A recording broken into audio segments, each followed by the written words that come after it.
Hi everyone, welcome to Miss Adams Teaches Romeo and Juliet. In this video, we're going to be taking a look at Act 4, Scene 3, a cracking scene, big soliloquy from Juliet, where we learn about all of her fears about taking that potion. So let's get started. A quick plot summary for you. The scene begins with Juliet and the nurse in her chamber. Juliet's mother also comes in. Now, obviously, the nurse and Juliet's mother think that this is the night before Juliet's wedding, and so they're keen to make sure that Juliet is okay and has everything she needs. And Juliet has to be a little bit duplicitous in this moment, play the sort of dutiful daughter and say, no, you've got so much on your plate. You look after yourselves. Please leave me alone. Let me sleep alone tonight, which is obviously so that she can actually take this potion.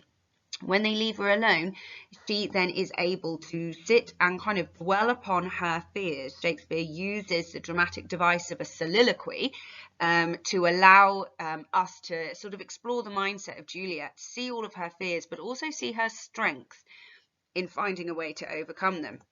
One of the things that she's frightened about is the friar's motivations. What if he is in some way doing, double dealing here in what he's giving her? Is it going to lead to her death? She also worries that something might just go wrong and that she dies because she suffocates and, she wakes up before Romeo gets there and doesn't manage to survive. She worries about her mental state if she were to wake up before Romeo and the friar come to get her, because let's not forget that this is a tomb full of Capulet bodies. Least of all, Tybalt will be there. Tybalt's body is in. But she worries that the thought of that and the sight of him might send her mad to the point of clubbing herself to death with her ancestors' bones. The thought of Tybalt is really quite frightening to her. Or the state, that his dead body is really quite frightening to her. But she does gather her strength. And the one thing that allows her to gather her strength and knock this potion back is the thought of Romeo. And so actually, as she conjures Romeo into her mind, she has the strength and says, okay, right, I'm going to drink this potion, because in her mind, he is worth it. So strength overcomes fear. She's an impressive young lady. So let's look at the opening in a little bit more detail.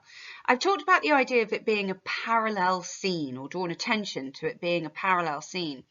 And this is because it does remind us of the beginning of the play, when again Juliet, Lady Capulet and the nurse were together in her chamber. But of course they were talking about the beginning of the love story of her and Paris. So it seems quite fitting that at the end of said love story, they're back in that same position.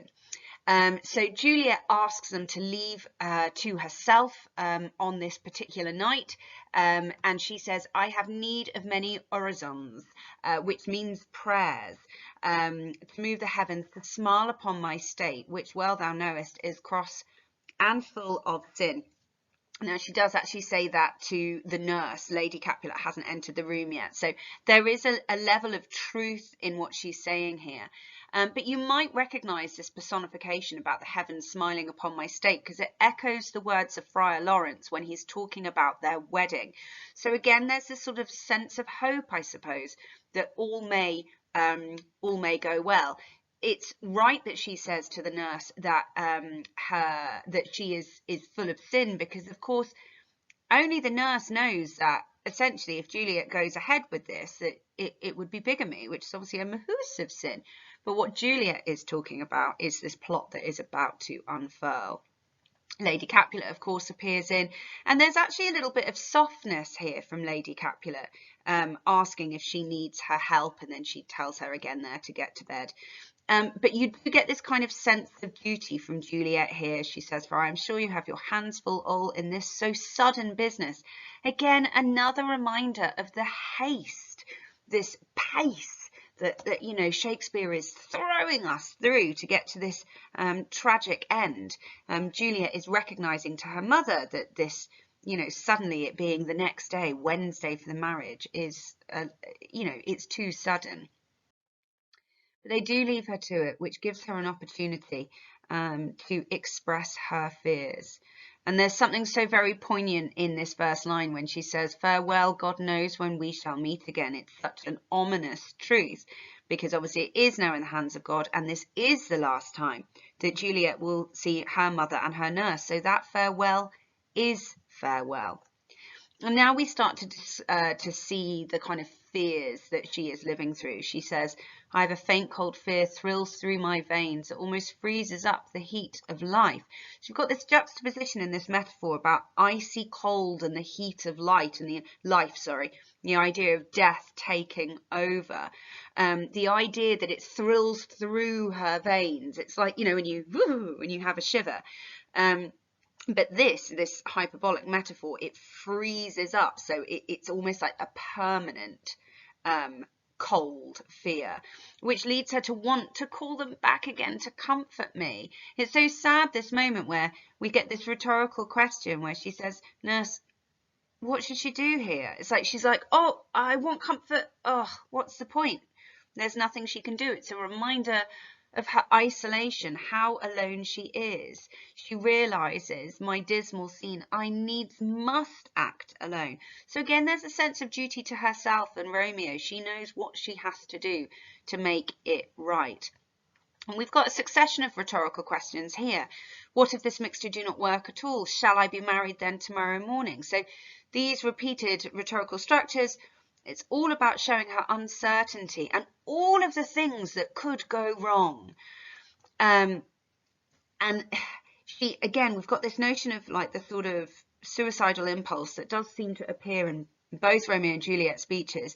When she talks to her dagger, a bit of personification, "Lie thou there," she's basically saying, okay, if this goes wrong, I will have my dagger. Yeah, I won't marry because I will have my dagger. I will be able to commit suicide if the potion doesn't work. So Juliet's already thinking through the next part of the plan should it go wrong.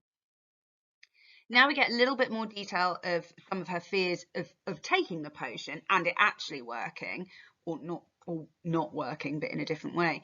She questions the friar's motivations. This tells us that Juliet is a smart cookie, because if you've watched my other videos, you'll have, heard some of my discussions about what the friar is really up to and whether his actions are okay. He's certainly running some pretty significant risks here with the lives of these two important children. She actually wonders if he's actually trying to kill her in case he should be dishonored because he married me before to Romeo. And that's a sensible thing to wonder, because the friar really has done wrong. She then goes back on it, and it falls upon the reputation of the friar, the fact that he is tried a holy man, that, all of the things he's done show that he is holy in his nature. Okay, so now we start to get a few more of these rhetorical questions, and in this case, she asks, "How if when I'm laid into the tomb I wake before the time that Romeo come to redeem me?" There's a fearful point. She's worrying about what would happen, and whether or not she would die because she'll be stifled in the vault. But there is this kind of ominous foreshadowing about the idea of timing. Okay, it doesn't happen exactly like this, but this idea of people waking at the wrong times, people not getting there in time, is of course what ends in their double suicide at the end of the play. She continues to ask herself questions of what would happen if it went wrong. So she says, if I live, if she actually gets through it, is it not very like the horrible conceit of death and night together with the terror of the place? Okay, so again, we've got this juxtaposition between life and death and light and dark. And she's worried that the idea of waking up in a place that is of death and darkness, that her fear will be too much. Look at this emotive language that she uses when she describes bloody Tybalt, yet but green in earth, meaning new to being in the earth, so he's only just been buried, lies festering in his shroud. So the idea of his rotting body, shroud is like the cloth that is laid over a dead body. So very, very emotive to describe her fears of what she'll find in that tomb. We get this sensory language as well, where she imagines loathsome smells. So you've got the sense of smell, and shrieks like mandrakes torn out of the earth, that living mortals hearing them run mad. So we're delving into mythology here, but you might recognize them, hence my little picture. You might recognize them from mandrake roots being used in Harry Potter, because they're calling on the same myth. But yeah, these little mythological creatures that when they screamed, when they made that sound, people would lose their minds. In Harry Potter, they actually die, and it's only with the little muffles, if you remember that, you know, poor little what's his chops Longbottom faints. But the idea is here, obviously Shakespeare is not alluding to Harry Potter because that's quite a way in the future, but it's this idea of the smells and the sounds and the sights of death in the tomb is going to make her mad. Okay. She's worried that she will be distraught with all of these hideous fears. Now look how many rhetorical questions we have here, and look at the content of them. She's worried that she's going to madly play with her forefather's joints and pluck the mangled Tybalt from his shroud, and in this rage dash out her desperate brains. Note we've got anaphora here, so when words are repeated at the beginning of lines. So it creates this sort of manic listing of all of the mad things that she might do on sight of all of the kind of death around her, leading to dashing out her desperate brains. Note that personification there as well. Again, still super emotive. Now look at this. She goes into present tense. Oh, look, methinks I see my cousin's ghost seeking out Romeo that did spit his body upon a rapier's point. So she's imagining now Tybalt almost waking up, or like the ghost of Tybalt waking up and looking for Romeo to attack him. So this present tense, it shows how sort of urgent this fear and how immediate it has become. But in this moment, at the same time, it's like the word Romeo brings her back. Yeah? So we've got these exclamatives suggesting high passion, and then she says, Romeo, I come. Again, present tense. I come, this do I drink to thee. So it's in that moment that she literally knocks back the potion. The thought of Romeo, the thought of her love for Romeo gives her the strength despite all of these fears. Again, reminding us what an impressive young woman Juliet is. She takes action. Last thoughts. Obviously, theme of fear. It's a biggie in this one, but it's also as much to do with love, because that's what it is that sort of conquers all.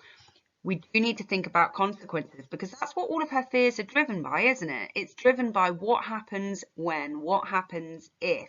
Not to mention that she's also kind of thinking about the consequences of the friar's actions and whether that has a kind of impact on his behaviours as well. Death is a biggie, a mahoosive biggie, because again, it's all wrapped up in her fears of what will happen, not to mention that, again, that suicidal impulse, that if this doesn't work, suicide is her next option. And again, you can talk about relationships here. You can talk about familial relationships, particularly that bit at the beginning, or if you were talking about the idea of Romeo and Juliet and the strength of their love for each other. That's it from me. Thank you very much for watching. I hope that was helpful. I hope that was detailed enough. If you've got any questions, do just drop me a little note in the comments and I will come back to you, or any requests. That is fine too.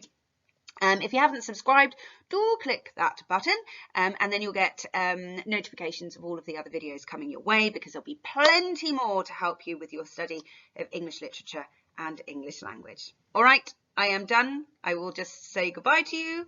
Thank you very much and happy revising.